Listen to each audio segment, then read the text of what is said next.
গরু পাচার মামলায় অবশেষে বীরভূমের জেলা তৃণমূল সভাপতি অনুব্রত মণ্ডলকে জামিন দিল সুপ্রিম কোর্ট।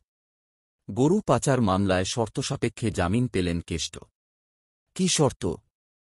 সুপ্রিম কোর্টের নির্দেশ, অনুব্রতকে তদন্তে সহযোগিতা করতে হবে এবং তাঁকে পাসপোর্ট জমা রাখতে হবে। প্রসঙ্গত, 2022 সালের 11 অগাস্ট গরু পাচার মামলায় গ্রেপ্তার হন অনুব্রত। সুপ্রিম কোর্টের বিচারপতি বেলা এম ত্রিবেদীর বেঞ্চ গরু পাচার সংক্রান্ত সিবিআই মামলায় জামিন দিল অনুব্রতকে।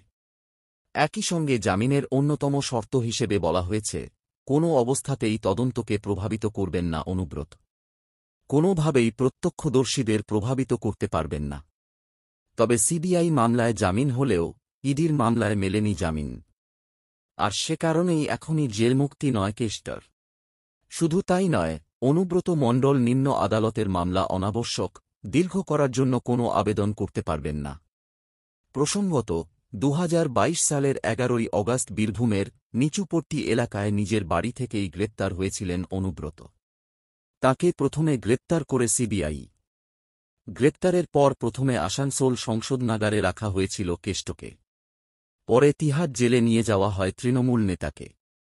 তখন থেকে তিহাড়েই বন্দী অনুব্রত। এই একই মামলায় ওই বছরের নভেম্বর মাসে ইডিও তাঁকে গ্রেপ্তার করেছিল।